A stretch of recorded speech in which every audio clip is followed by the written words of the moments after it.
What's up, guys? It's Wolfgang back with another Dorkfish review, and I'm here today with Prop Whiz. And we're here at the Prop Whiz's place to review the Mondo 112 scale Skeletor. Let's get into it.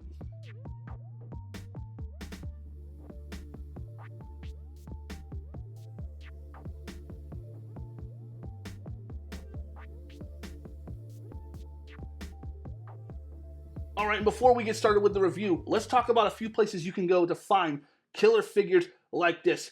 Killer Finds in Hiram, Georgia. You've been there, you know what it is. Spot, man. Yep. But I also want to call out my guys at Zillion Toys. They also got the hookup. So check out Killer Finds, Zillion Toys. I promise you, anything that you need, 112 quarter scale, no matter what it is, they got the hookup. They're going to get you taken care of. Now, let's get back to the figure. Oh, yeah. Now, right quick, before we get started, thank you so much for having us here. Man, thank you, man. Thank you. So please tell all of my viewers and everyone else who's going to be watching all about you, brother. Oh, word. Well, again, I'm the Prop Whiz, man. I got a show on YouTube called The Prop Whiz. You can find me by typing in The Prop Whiz, where I do box openings, mostly 1/6 scale figures, but I do actually all scales. In fact, I even do 1/1 scale replicas. And the prop comes from the fact that I used to be, when my show first started, I did 3D prints and prop building. So we still kind of do that, but it takes me so long, 2 to 3 months to do some of the projects, that I decided to sprinkle the other stuff, and the other stuff kind of took over the show. It's all geek stuff, all fun stuff. Loving it, man, and glad I'm here. But I'm glad you're here, man. I'm glad that you have us here. Thank you so much for letting us use your space and for being involved in this beautiful review, man. Dude, it's pleasure is mine. Dude, I'm not lying when I say the pleasure is all mine. Absolutely. So that being said, let's go ahead and get into it. We're going to start, as always, with the box and accessories. No jump cut this time because we're right here, the box in front of us. Beautiful start here. Excellent picture of Skeletor. Really kind of tells a tale of what kind of figure you're going to get in here. Not only style, but imposing on the box. Now, you've got your Masters of the Universe on the top. You've got your normal side-to-side stamps. And then on the back, your synopsis. Very, very simple, but very effective. It displays well. Right quick, what do you think of the box? Dude, same thing, man. Of course, Mondo is synonymous with art. If I'm not mistaken, you know, they got their posting line that they used to do. Very simple. I will say, I don't have a lot of Mondo because Mondo can be pricey at times. But this, in my opinion, so far is one of the better covers, box artwork that I saw, just in terms of what we're seeing with Skeletor. So, dude, it's getting me excited. It's doing its job. Absolutely. And I will say the only thing that I think is different, I have a little more limited experience with Mondo than maybe you. Right. This is only my second Mondo review and second Mondo toy. Okay. I don't, as my channel will tell you, I don't really do 1/6 and 1/4 scale often. Right. I don't hate it, but it's 1/12 scale is my domain. Right. I will say with the other Mondo figures in the 6 scale line, they have windows, opening windows. So that's the one thing that's maybe missing from this box. Right, exactly. Which is no problem because we're going to be opening it up anyway. Oh, it's going displayed on the shelf, so it doesn't bother me, no way. All right, so let's go ahead and get into the accessories. All right, and we are going to go ahead and get to accessories. And we're going to start, of course, what he has on him is how he comes in the box. You can remove the straps and the loincloth part down here, as well as the gauntlets if you take the hands off. So you can strip everything except for the leg armor on him. But this is how he is in the box, including that particular head. Now, he comes with another head, this one right here, and both jaws move. This one, pitch black eyes. Of course, you've got the red dot eyes there. You've got his staff, and wow, it looks good. Scepter. You're right, the scepter. And obviously this is not the deluxe version, so I don't have the second scepter or the other additional heads, but I do have his other pair of clenched fist hands and his gripping hands to hold his scepter and one of his other great accessories. I love the detail. And as I get through talking about what we've got here, we obviously are going to want to go over together what we think. But here is the sword. Now, a quick trivia piece. This, when it was first designed, was written to be the actual power sword split into two. And He-Man and Skeletor will each have a piece. and over time, He-Man would defeat Skeletor and put the whole sword together. So that is the actual history of why this sword was the way it was. But they opted when they designed the other backup sword to make that the sword of power. Right. And now, last couple things. Obviously, his stand, which is plastic. I haven't even taken it out of the plastic because I never use these. And the little arm. And the only thing I like about these is that they put rubber in the hands and claws so that way it doesn't tear up your figure. And last but not least, his cape, and it is massive. It is a beautiful wired cape, good details. It is wired all the way around, including the second top part. So you get, now it isn't wired in the center here on these, but you can still get it to flow. It holds and moves great. We'll probably do some action shots with it afterwards. But that's all the accessories that comes with the standard edition. Now, Wiz, tell me what you're thinking. Bro, it's phenomenal. I'm actually rewatching the old episodes now. So just right out of the jump, just the accuracy, how well it's representing the animated series is the first thing that stands out. The colors are phenomenal. Now, it's going to sound corny, but the chest piece, that little red, Yeah, it stands out to me. So, looks perfectly painted, looks realistic, and looks high quality. Just that one little piece, right? Just starting from there, and it just expands from there. You know what's crazy about this, and we're going to get into this in design, is do you know who designed the remake for He-Man in them? So, this little group split off from Todd McFarlane and his works to make their own group. They now make toys that everyone collects. You may have some in your collection. Four Horsemen Studios redesigned and is what created the look for the 2002 series. Wow. So the first toys independently designed by the Four Horsemen Studio would technically be the first run of the 2002 He-Man series. Wow. Dude, you know what? And that is funny. That makes sense. It looks like it was designed by like that kind of update. Because what he does well is taking something that we're familiar with and updating it, but not to the point where it's unfamiliar. Yeah, right. Definitely. Which we've seen with He-Man. There have been other He-Man iterations that's gone too far. Maybe this is almost how I remember He-Man from the 80s, if that makes sense. This is different, but this is as cool as he was in the 80s. Does that make sense? It's like they captured the magic of what. Yeah, it's like was so as a dope kid, when you saw Skeletor, this is how, as an adult now, you see this level of imposing and this level of villainy, and you go, this is that Skeletor I remember as a kid, which I've seen all of the iterations. I'm a big fan. Grew up with family members who collected and owned all the original toys. Right. So I've had the pleasure of being around all of it. But this is my definitive version of Skeletor. And I love one more thing that they did that wasn't necessary is obviously the white skull is the skull from the cartoon, minus the red eyes. Right. While I wish they would have put the yellowish, right? No, the yellow one, they didn't use that in the cartoon at all. Right. This is a throwback and an homage to the original Skeletor. But sense. The white skull here, that is actually the color palette from the 2002 cartoon. That makes sense. All right. So I also love that that's a throwback to the original, because remember the action figure actually came with flat on one side. The sword was flat on one side because Skeletor's and He-Man's sword did what? It connected. Yep. So that's crazy how they were able to bring that, again, that thought process to this, yet actually deliver a cool. Now, I love the original sword, but how this thing wraps together, that's design level. To actually have this thing in plastic, in physical form, that's able to connect. Because, mind you, you gave me a brief little synopsis of the sword prior. You doing this on camera surprised me. So I'm just as surprised as the audience was when you just separated that. So again, just the actual physical design to be able to make this action figure and do something that might not be overly complex, but wouldn't define it as simple either. So, dude, super dope. On top of the fact it just looks cool. Oh, absolutely. I think we're going to get into aesthetics here in a second, but I do want to say that the way that they engineered their figures is very smart, including their accessories. It is done in a way from a sculpt and paint standpoint.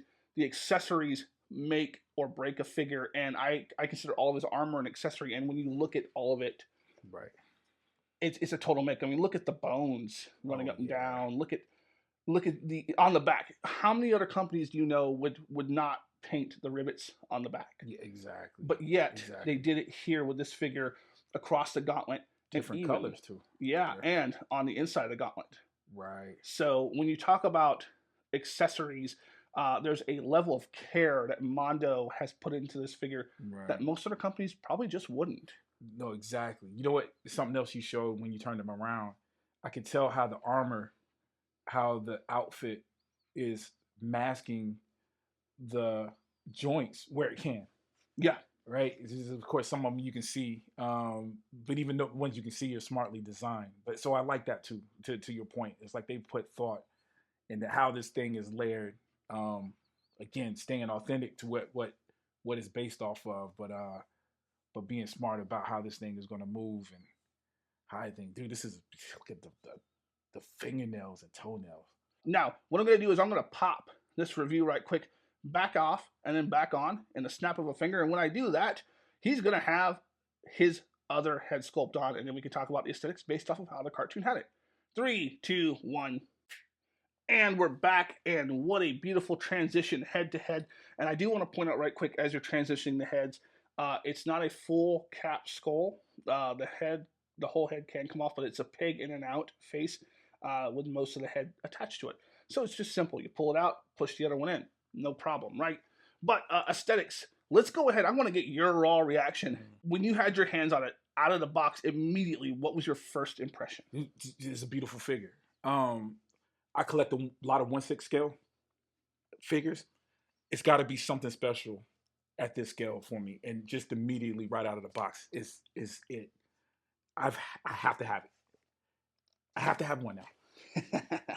He's very worth it. I think he's still available on Mondo right now. I know He-Man went super quick, and he's super up there. So I would say, he's going to be one of those figures. I don't think he's going to come back down. Snatch him when you can, where you can. But this is an immediate have, and they got Keldor up. So, wow. So they've got got to get that one too if you're going to complete this. But that being said, aesthetically, this figure for me is fantastic. The depth in paint, bring them in and get them close. But the depth in paint is so phenomenal. When you look at that armor and look at that sculpt, I mean, they just really nailed it. You still got the loincloth fur underneath.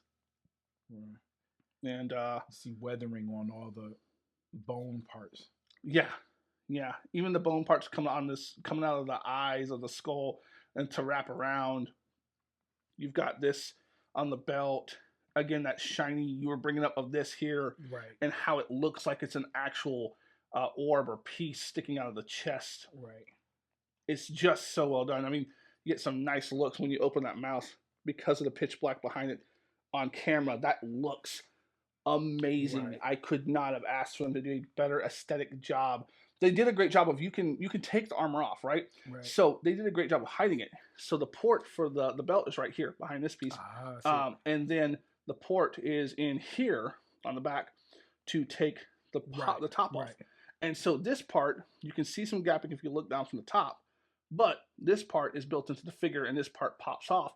So that way your head here always looks natural to the shoulders, no matter what, so you don't lose that.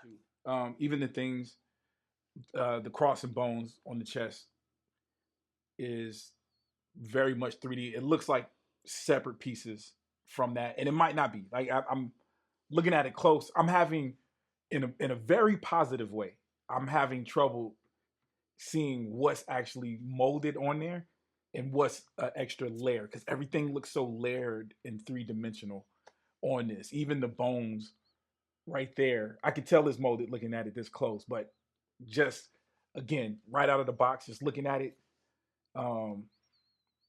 it looks like a very complex piece. This doesn't look like something that you would normally see on your store shelf. This looks special. You can tell they put some work in this just in terms of how it looks. Yeah, and I want to click it on because I want you to see this what it looks like with the cape on and Ooh, some yeah. expressiveness of the cape.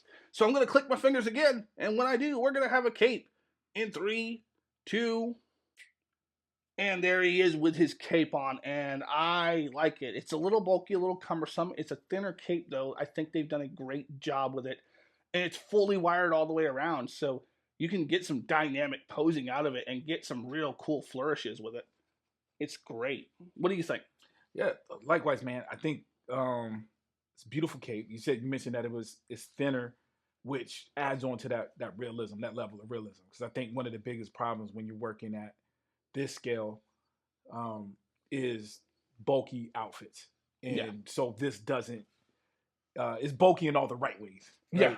But it does look thin. It looks very realistic as it looks scaled down, appropriate to its scale. So wow, but look at, you're gonna hear me say the word layered with this figure a lot. The cape is layered, you know, having those different layers. Man, this thing is awesome, man. Dynamic. And then just getting him some kind of posing. We're gonna go into articulation here soon, but just seeing like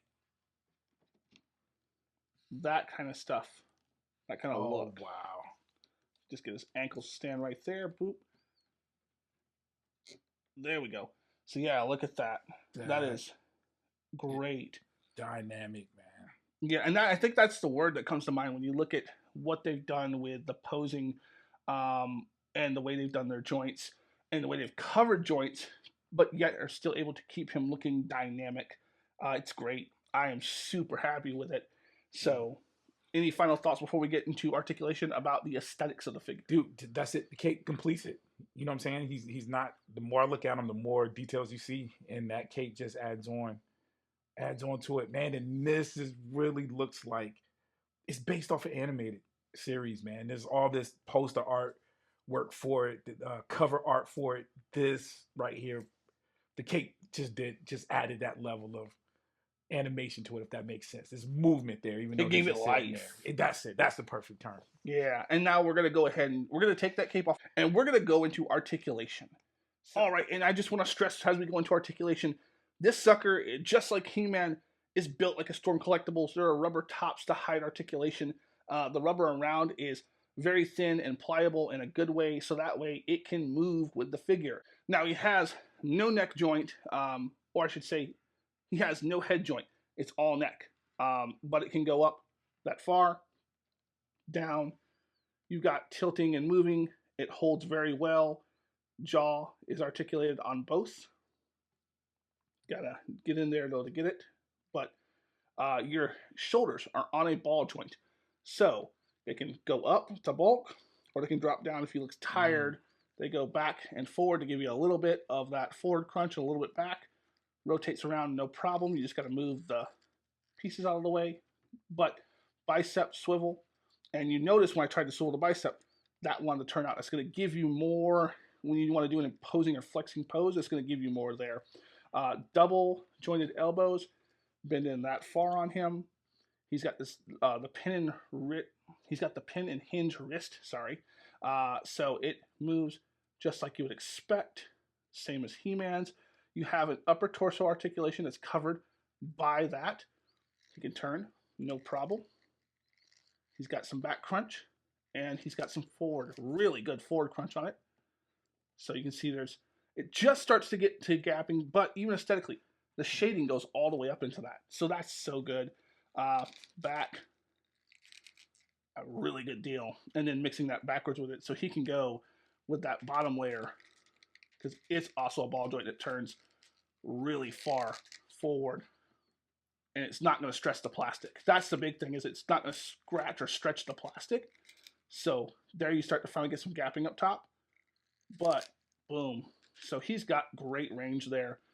Thigh cut, that's about how far he can do his splits with the fabric and everything around it, but Skeletor doesn't need to do splits. Up pretty good. And then you've got your double jointed knees, kick back well enough, ankle that far forward, and then a little bit of a pivot, not a crazy amount, but he doesn't need it because he's not doing crazy poses, in my opinion. A couple things I'm going to point out that he doesn't have that I'm happy because I don't like. I do not particularly care for boot cut, and I don't particularly care for toe articulation. So the fact that he doesn't have it doesn't bother me at all. Some people may have wanted a boot cut or toe articulation, and toe articulation is always ugly and doesn't hold, and a boot cut doesn't make sense because you can't turn your calf halfway at the leg. The only thing I will say that's stressful is closing the mouth sometimes, and I'm glad I'm doing this on camera so that you can see it. In fact, let me just pop his head to show it to you. Sometimes it gets caught up in there just because of the nature of how it was built, and you may have to kind of force it back into position. So I had to pull that jaw a little bit, boom. So that's probably the only one aggravating thing, but otherwise, pops on and off, super easy. But yeah, so I'm going to go ahead and say articulation-wise, he is perfect. He is exactly what I want from him. I do not see anything that could be done better, but I should also point out, because I didn't, that his arm can go up that friggin' far. And that's not with the rotation ball joint. That's just that arm joint. So don't want to miss anything. But yeah, so I love it. What do you think? Yeah, it's the same thing, man. This dude, phenomenal. I'm not a big, you probably see some of my collection in the background. I'm the studio, the museum pose guy. So a lot of my figures are in museum poses. I'm just now getting to the point of more dynamic poses, taking away the stand. Of course, the funnest thing about this scale to me is posing. So when I say museum pose, my 1/6 scale pose, it doesn't make sense to me to have a 1/12 scale, a figure this scale, and not pose it. So the fact that he can do all of this thing, bro, it's again, they're getting better and better. And I've seen some cool figures that's got a lot of articulation. But again, how well the joints are hidden, even the joints that I can see, it's not screaming at you. Borderline hidden. They did a very good job with the design for him to be able to move as well as he moves, man. This is a fun figure to watch you pose. You were the one that moving it. It was fun watching. It's always fun to get your hands on it, and I'm definitely going to encourage you to do it. You know it's going to happen. Yeah, definitely. You got to. I will say it's really interesting from my standpoint because I'm into two lines this year that I didn't think I was going to be into.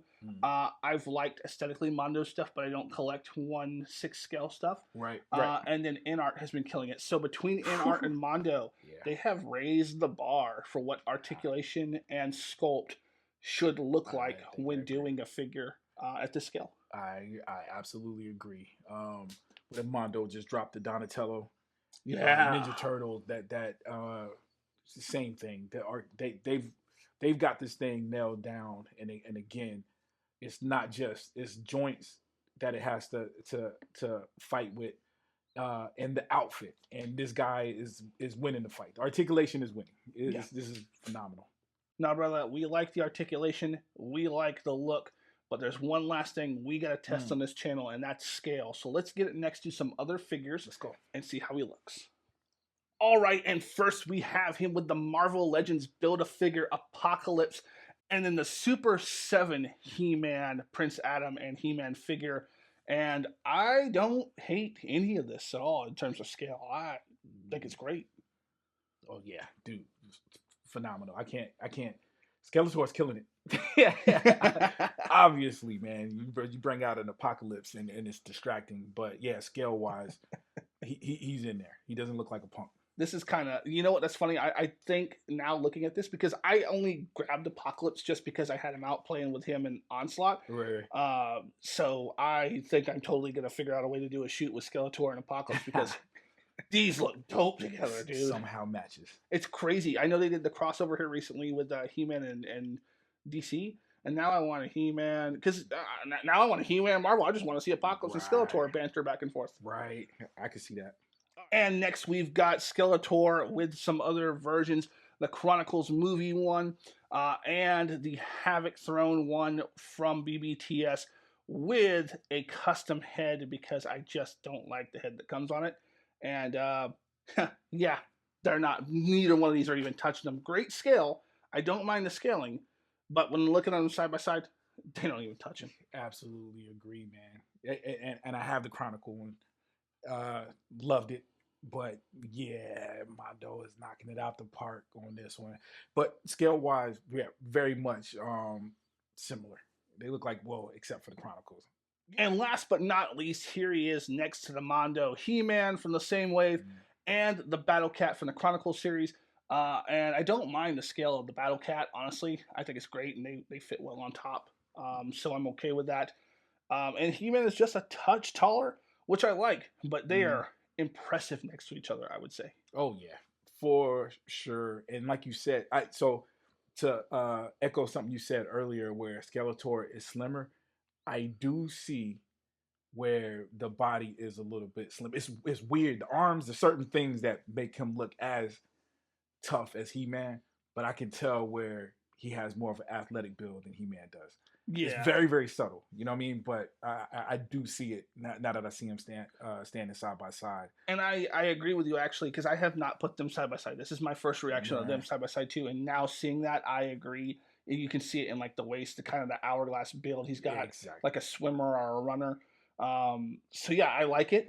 I see it now, and I think it is magnificent. Right. Scale is perfect. Scale is absolutely perfect, man. Beautiful figures, yo. Yeah. Battle Cat. Yeah, you know, just got to have one for him to be off. All right, and final thoughts on this figure, and I have talked a lot in this video. We want to hear what you think. Bro, I think it's super dope, man. I'm not going to lie. You guys probably heard my excitement already during the box opening, looking at the details. But, dude, the figure is phenomenal. I want one.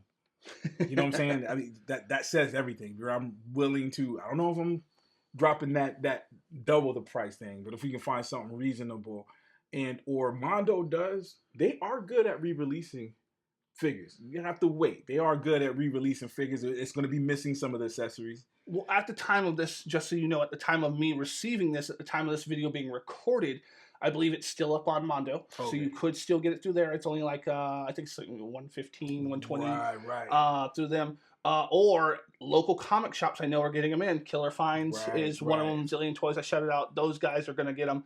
So I would always first support local shops if you can. Brick and mortar. Absolutely. They are the backbone of a collector's collection. Proof of that is anytime you watch my videos or you watch his, we're always shouting these guys out. So check them out first. But yeah, so I think he's going to be here soon, relatively a little more available before becoming hard to get. Right. You know what? It was He-Man. Because if you get Skeletor, got to get He-Man. So He-Man is the one I'm going to be struggling with. But, dude, I think the figure is dope. Just on its own merits, man. It's, again, everything I expected it to be in terms of Mondo. My expectation for Mondo is high.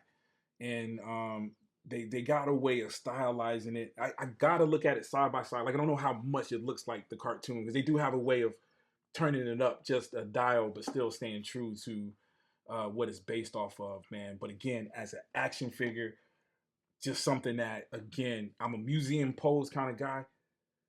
Museum pose is not happening with this. If I get him in hands, it's just that incredible of a figure. You're gonna want to pose him, man. Which just takes you back to your childhood when you look at an action figure as an action figure and not just a collector's piece. Again, this thing is encompassing both though, so super dope, man. Yeah, I will say, for me, it's an absolute win in all facets. There's not a part of this figure I absolutely have any problems with at all. There's no frustration with the figure. Sometimes I get figures where there's parts of it that you have frustration with, maybe the way something's painted or the way something's cut, the joint or the way it is. Nah, I don't have any of that with this figure. I have 0, 0, 0 regrets. Actually, even more than messing with He-Man, and I liked He-Man way more than I thought I was going to. This line from Mondo has turned me on to Mondo. I'm a 112 scale guy, and I wasn't sure how Mondo was going to fit into the scene with everyone coming through like they do. And InArt is even, right? InArt's in the game too, and they are changing for the price point that people are paying. What you should expect to get from a figure at that price point. And that's not to crud on Mezco or anyone else. I love my Mezcos. I love my NECAs a lot. Mezco is huge for me. But this right here, this is changing the game for me. As far as speaking of design, right quick, backing it up, there's things that are tweaked. I made sure to do my research on the original designs and also some of the pre-cartoon designs done by Four Horsemen. and I think this lives up. Yeah. So, yeah. well, we're going to bring the review to an end here. But before we do, I want everyone to remember this man's name and this man's socials. Will you tell everyone again who you are and where they can find you? Again, man, the Prop Whiz. You can look me up on YouTube, have a YouTube channel, again, where I open up, same thing, box openings of action figures, collectibles. Every now and then you get some movie reviews. The best way to get the direct link is to follow me on Instagram at the Prop Whiz.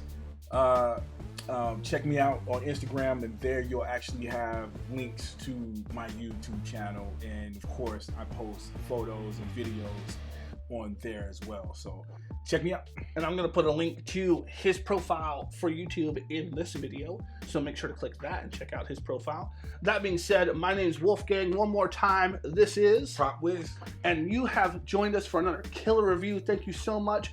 Peace and love, guys. We're out. Later.